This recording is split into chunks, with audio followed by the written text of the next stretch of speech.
Hello and welcome to the Rangers Rabble podcast. This is our reaction to Hibs versus Rangers and the week ahead. I'm joined by Elaine and Scott. Elaine, how's it going? Not bad. Better than the weekend. And Scott, you've just been dragged in and been disrupted from your second team, your least favourite child, and watching the Man United game because Martin's Wi-Fi is dial-up and it's Right. something's just refusing to get fixed. Yeah, I still got a Commodore 64, Martin. So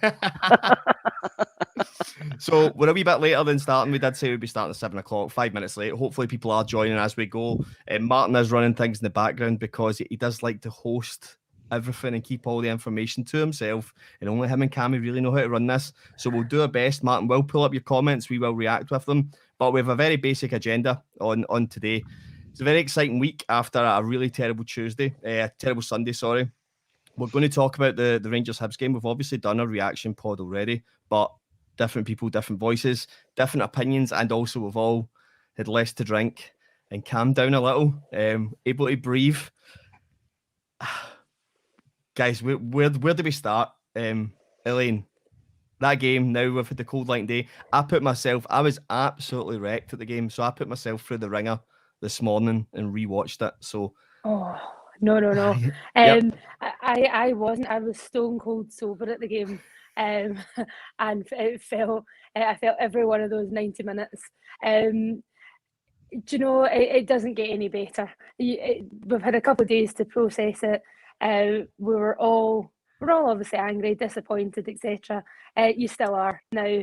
It's the manner in the way that we lost.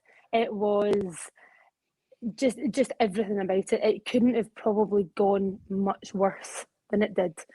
Anyway, as you say, we've got an exciting week ahead. We just need to kind of move on, and we need to pick ourselves back up pretty quickly because it's a big Thursday. It's a big couple of weeks ahead in the league. The games will come thick and fast. So, not really much time to dwell on it. Really, move on. Scott, what are your thoughts now that we've had a couple of days to process it? I just thought from start to finish, John, we weren't good enough. I don't think we played well at all. I know a couple of people have saying that we've had wee glimpses there and that, but I didn't think we were at it from the start to the finish. I just think we're in the game. Hibs deserved to win. I know only 3 shots in target with 3 attempts, but they did deserve it. Even a draw after 90 minutes would have been probably a shame for Hibs. So we weren't at it. We didn't deserve nothing. So we have to Gio's going to have to look at it, the performance, and see where he can maybe pick up players that we're playing. But apart from that, we just have to move on. It's not great because we're getting fed up going to Hampden and losing, but it's not great. Yeah, we are reading the comments. Martin was pulling up as we go, but there's a continuing theme in all the group chats that I'm in, and what I'm seeing is the comments and what I'm seeing on Twitter. Is everyone giving this same comment that it's been winding me up a little bit because it's not the case? Is that this performance has been coming? And I think I said to you in the group chat, this performance has happened. It's not coming. We got knocked out by Malmo. We could beat off 10 men at home in a team that played 2 up front. We could beat off Dundee United in the second league game of the season. Alishkart held us away. These performances haven't been coming. They have been happening. And if Porteous hadn't got sent off in that league game at Ibrox, Hibs were going to win that game as well, the way they were playing. They'd smothered us in the press. And what I've just noted down was that Hibs, Malmo, Brøndby and Alishkart, teams that we really struggled to build up against, all played 2 strikers, the same as Hibs did on Sunday. And if you just highlight that Malmo game, it's key how prominent playing 2 strikers against our playing out for the back 4 is. Malmo kept that at half time, reduced to 10 men, and played 3 midfield with 2 up front because they knew it's how to stop us. Hibs knew it's how to stop us. We couldn't build up, we couldn't build out, and the game was completely done. And I think that comment probably leads us on to a little bit of probably the biggest talking point from after the match, which was unfortunately Connor Goldson.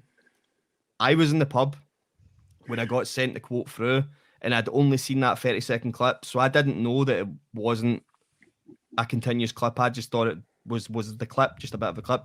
So I know it had been edited a little bit and it had been played with somewhat. Now that you've all seen the 3-minute video, what is the reaction to what he actually said in the context of the overall 3-minute video?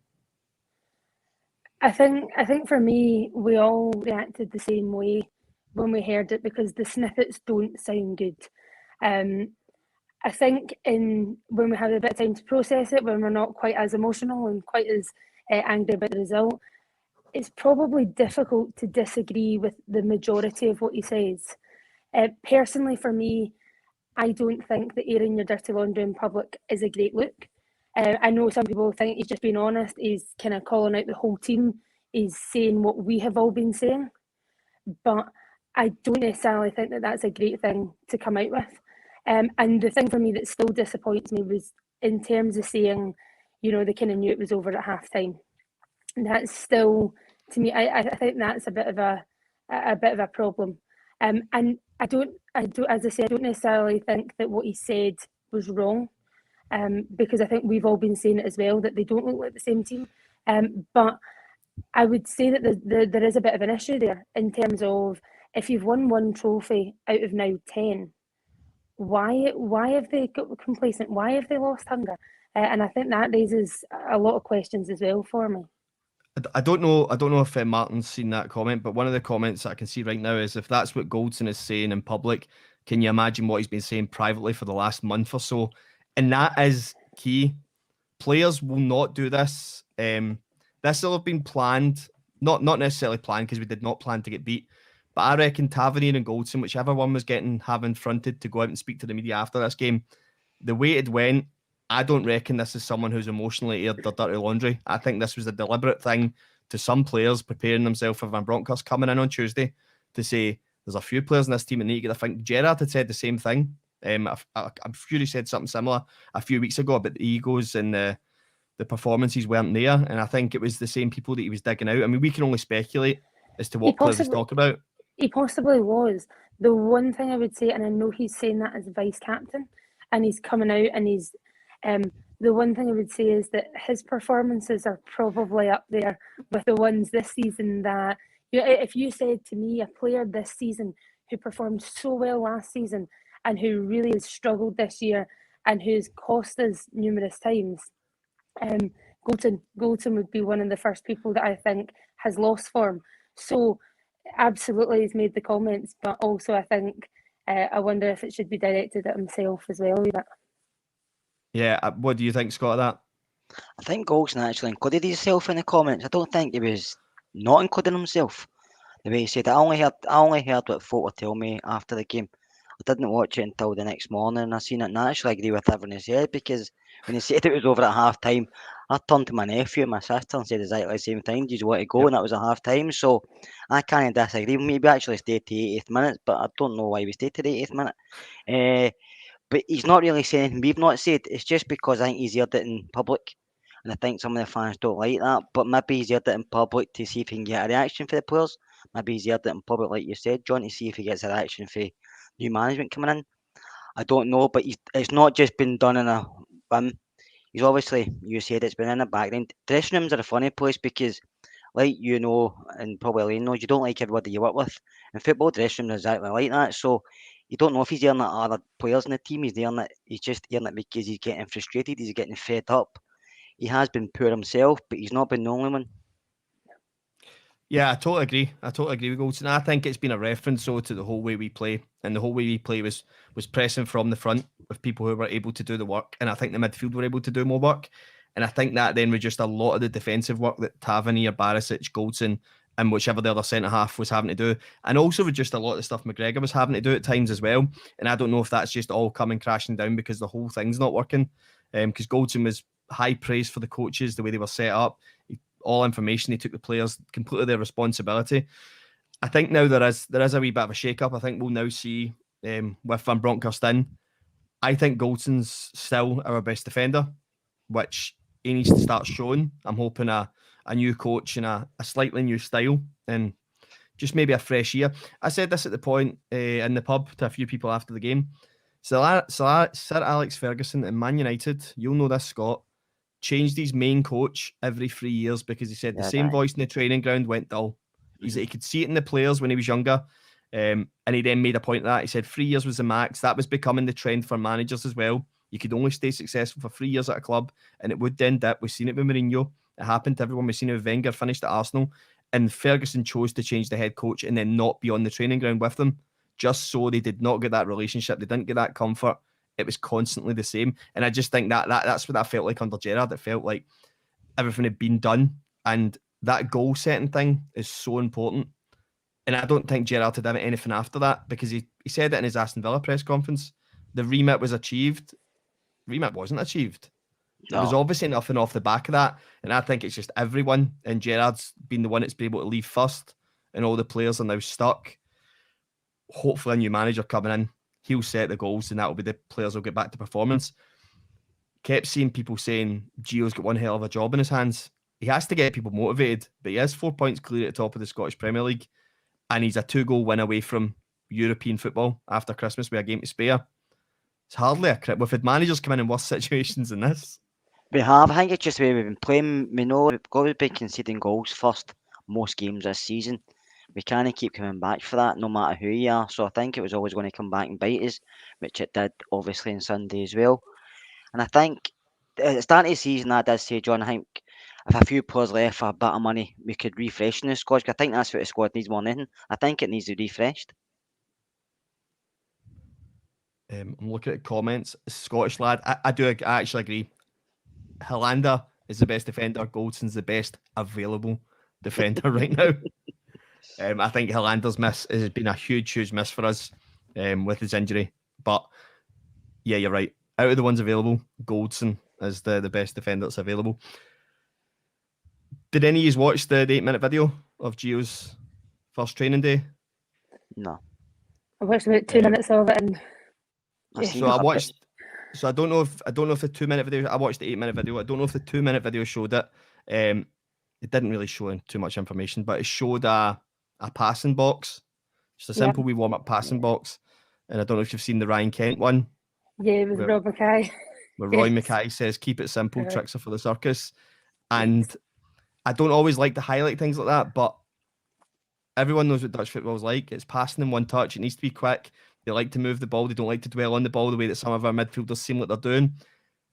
Ryan Kent will get a lot of that spaghetti leg dropping the shoulder knocked out of him. He'll be told to drive at people. I think he'll be told to be more direct.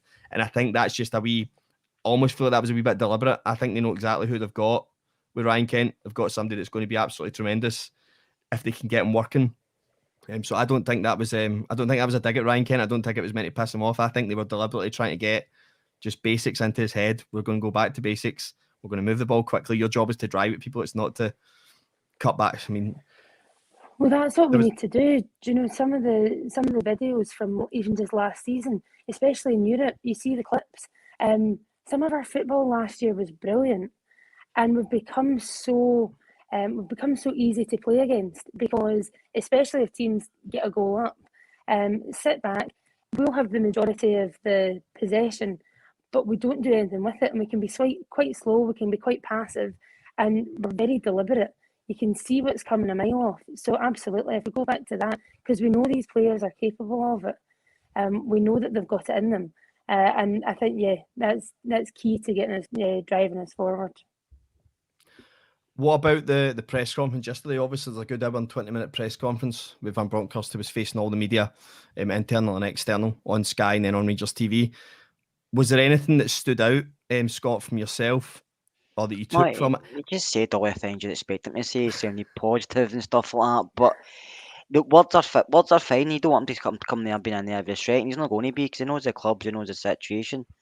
And he spoke positively, but it's a result. You can't judge a manager till his results in the part. And every manager, doesn't matter who it is a gamble a club takes. So once he gets in the door and gets a few games under his belt, then we'll see what he can do. But he's not going to. Hopefully, he can change things quite quickly. But some players are set in a way where it might not change as quickly as people think, because it can take players time to change things. Because football players, some are the brightest bulbs in the shop. Do you know what I mean?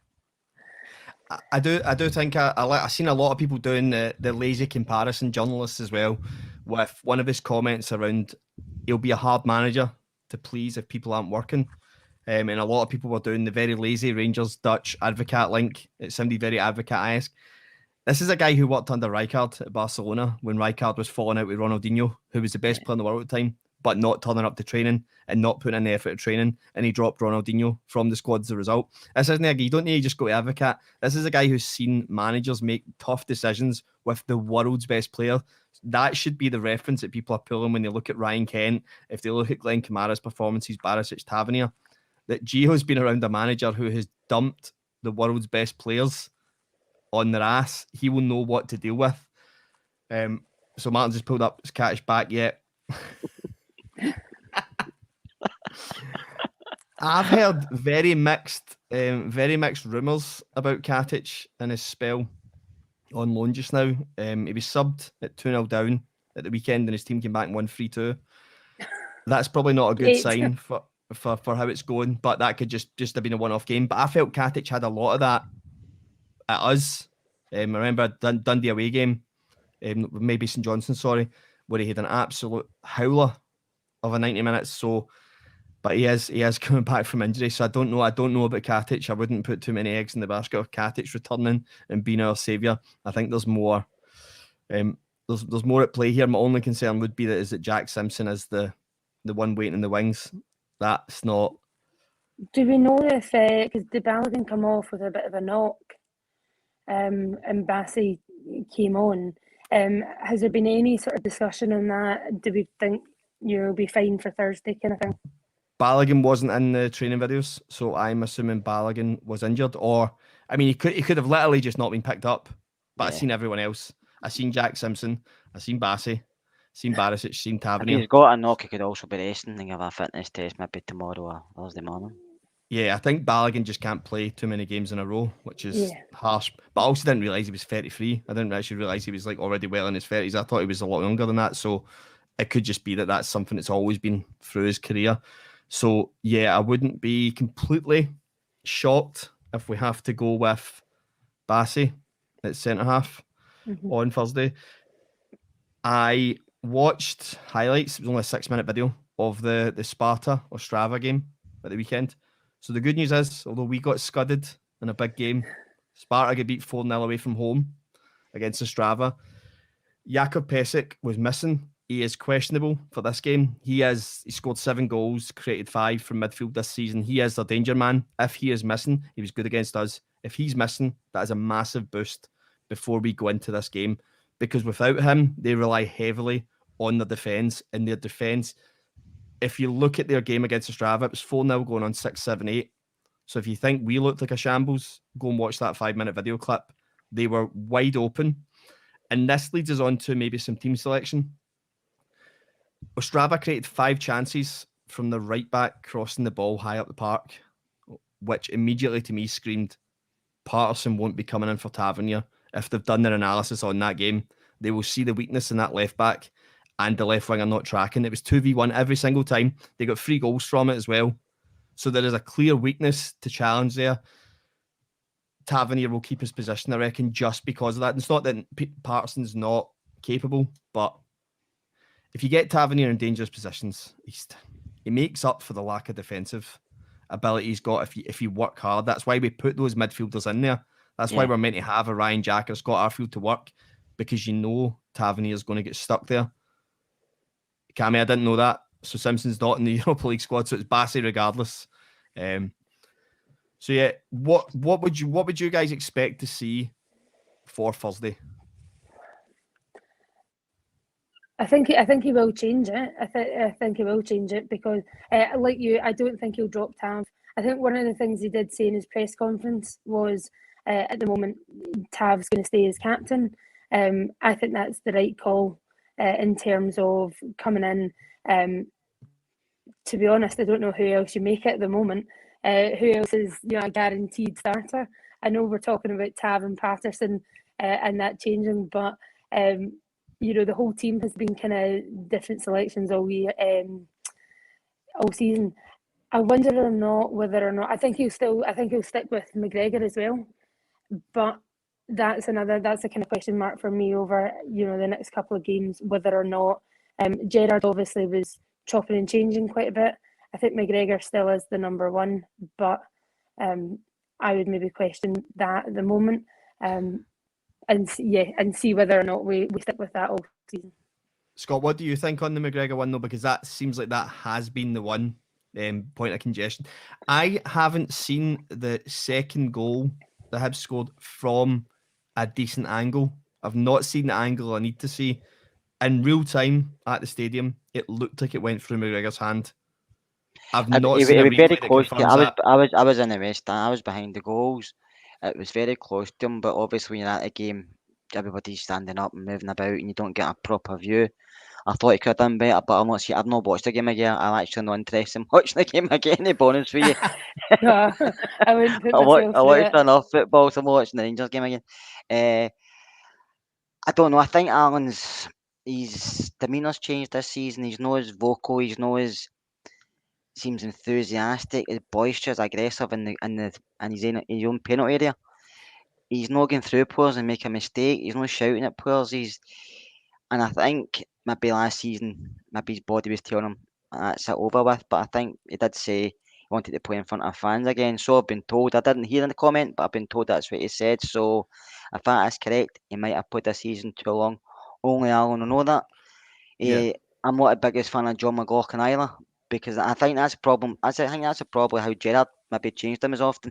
I think he maybe seen it in Alan and he thought I'll have to keep maybe changing keepers, which I don't like changing keepers too much, John.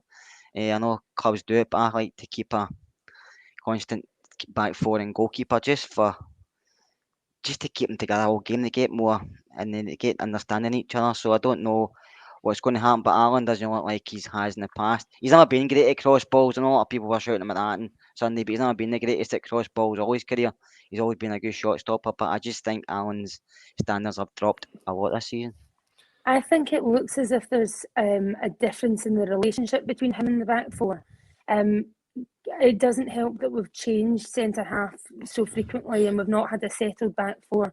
But there were a couple of times, certainly first half, where there were things I thought he would come for that he didn't. And there were things that I thought that there were a couple of times when Hibs were coming that he was going to go for stuff. And I'm thinking, never in a million years would you be doing that last season. You trust your back four to kind of sweep it up. And it seemed to me like there wasn't a great communication. I don't normally sit behind the goal. I was at West Stand as well, so I was right behind the goal. And it seemed to me there was a bit of a communication issue between certainly the centre halves and McGregor as well, which is something that I hadn't kind of picked up on previously. Yeah, I think I said that 5-6 weeks ago about the constant changing back four had to stop. And again, we're going to have to change it because Balogun looks like he's missing. So it's another enforced change. I wouldn't be surprised if we then change it going into the league. So he's going to have to want to see people. He's going to have to give people a chance. He doesn't have games. He'll really want a positive result on Thursday because that gives us a game we can play with where he can actually give people a game away at Lyon if we secure that 2-0 win or whatever, the two goal win. So it is very key that we do perform and we do get this. Into midfield, I am noticing the usual overreaction. Steve Davis has went from hero to zero, zero to hero, hero to zero, zero to hero. It feels like every fortnight in a Rangers jersey this season. Stephen Davis for me is our best midfielder that's available. He just is. He wasn't good on Sunday, but no one was.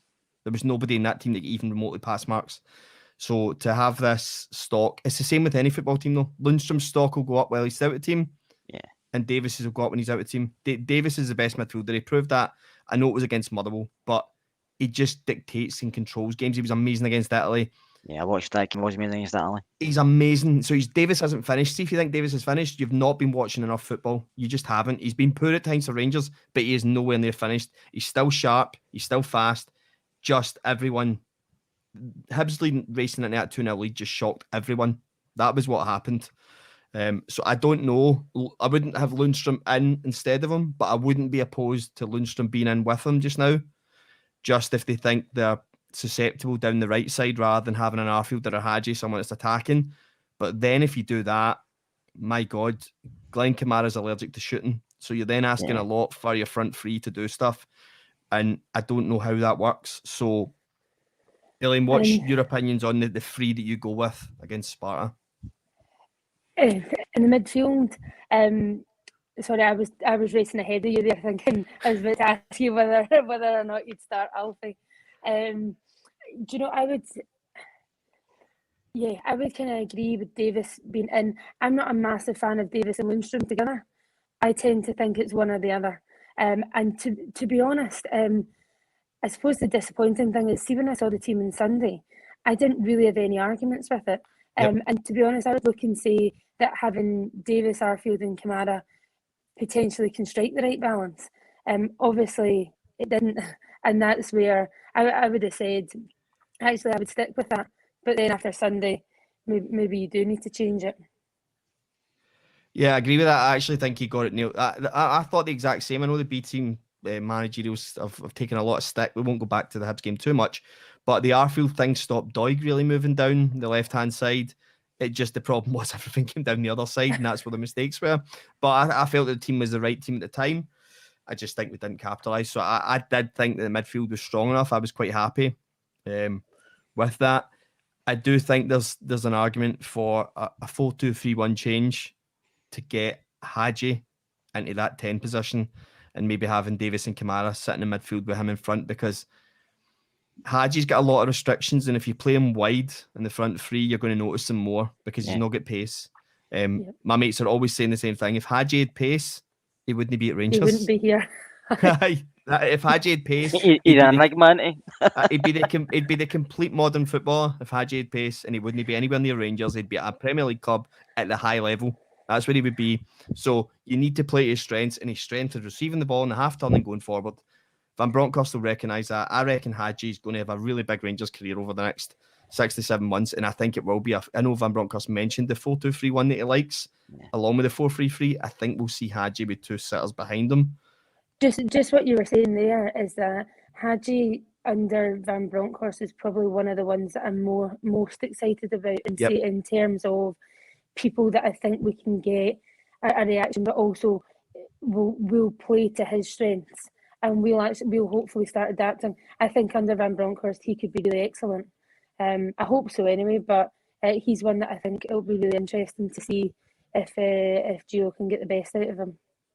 I would actually go with Lundstram on Thursday night with Davis. I know a lot of people don't like the two of them, and I mentioned that, and a few other people have, but I think Lundstram and Davis, Lundstram's not been here long, so he'll need time to bed in, but I like Lundstram when he plays, because when he has the ball at his feet, a lot of the time he wants to go forward, he wants to pass forward, whereas some midfielders don't want to do that, we go sideways or backwards, but Lundstram always wants to pass forward, and he puts some fizz in the ball, and he passes it well, so I would play Lundstram with Davis and go with the 4-2-3-1, because Davis can read the game really well, and Lundstram can get forward, or he can sit as well. Yeah, I think the context is key there, Scott. I think you're right. If it's a 4-2-3-1, I think Elaine's probably kind of hit it well. If it's the three flat midfielders and then you've got Lundstram on the outside of one, maybe that isn't as tidy. If it was maybe direct two sitters, Davis and Lundstram, and letting the four attack with one fullback, because that was something that Van Bronckhorst had done at Feyenoord. I think I said that before. It was very much that was an advocate model. It was a 5-5, 5 attack, 5 stay.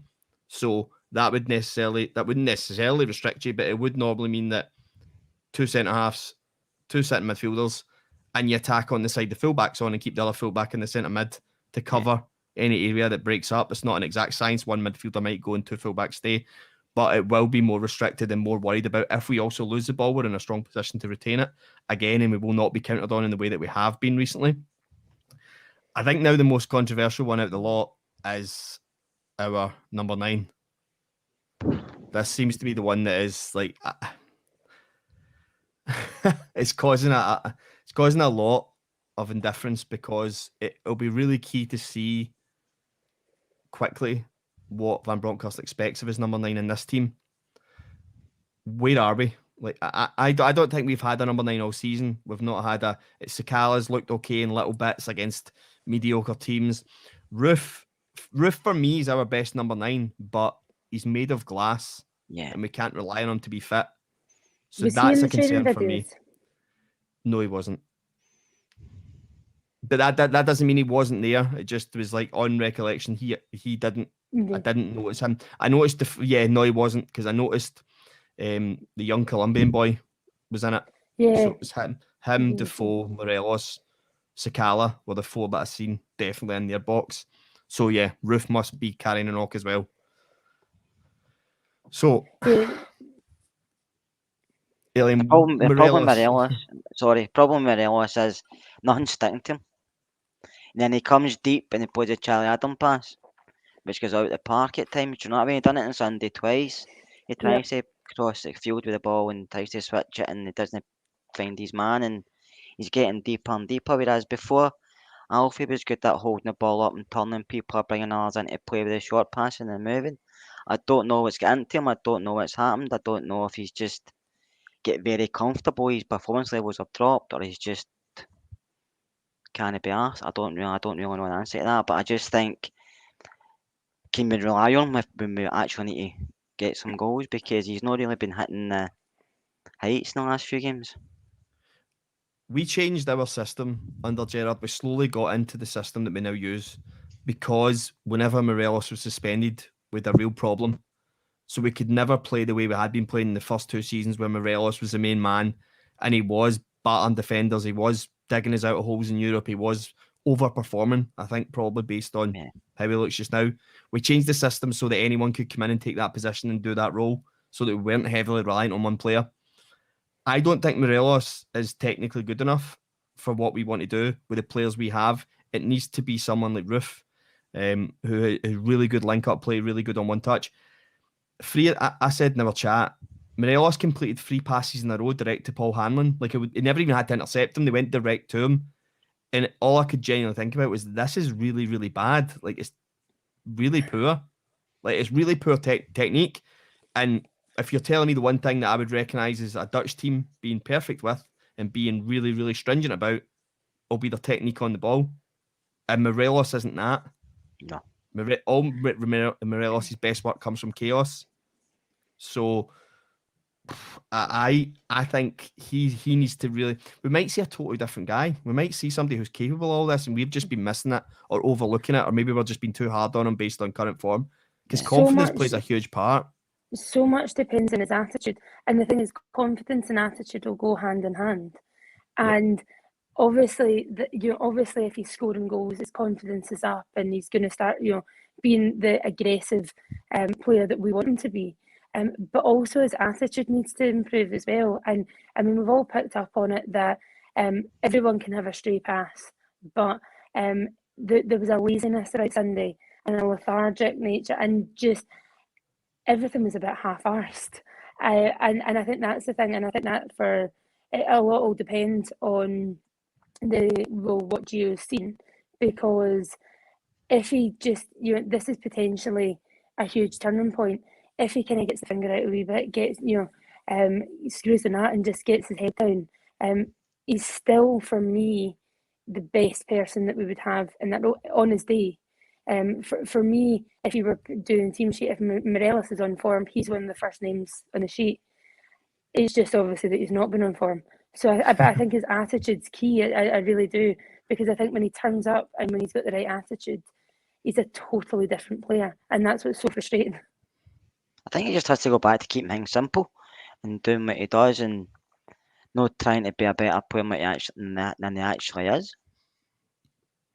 Yeah, I'm hoping I see the way that he played at Feyenoord, not Morelos, obviously, from Bronckhorst. He's number 9 he's number 9 attached to 2 centre halves. That was what he done. His job was to score goals for the team. We've seen people's stuff on how Van Bronckhorst teams played. The goals mainly came from the front three and an attacking midfielder, which is different to what we do. A lot of our stuff was from set plays.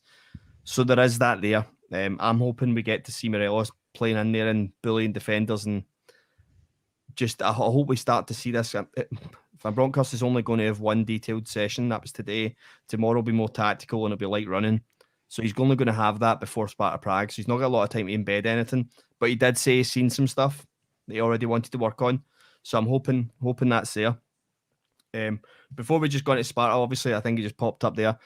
We do have a Patreon. It's £2 a month. It will really help us build our network, get Martin decent Wi-Fi, get some mics for everyone, get us all up to a quality and standard that we should be, because we're now getting ridiculous numbers over on YouTube. We can only thank everyone who joins us live all the time and shares our content, because the last few YouTube videos have all been above 10k viewers, so that's been really appreciated. When you're coming over to that, make sure you're liking the page, subscribing, just so we can get you. But we do appreciate everyone's support. We do want to grow. We do want to get the quality better. So if it's Patreon, where Scott runs the EPL Roundup show, we have got the Souness Revolution.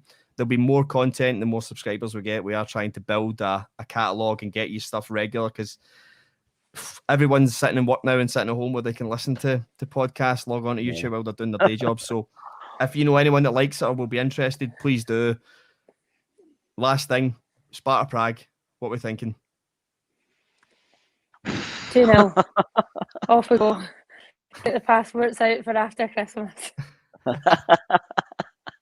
I don't know. I don't want to. I was Sunday. I wasn't that confident, but I thought we still win. I don't know. It just depends what Rangers turns up. I hope we can get a couple of goals and go through. But I'll tell you after the first 10 minutes. Can I come back to you in that one?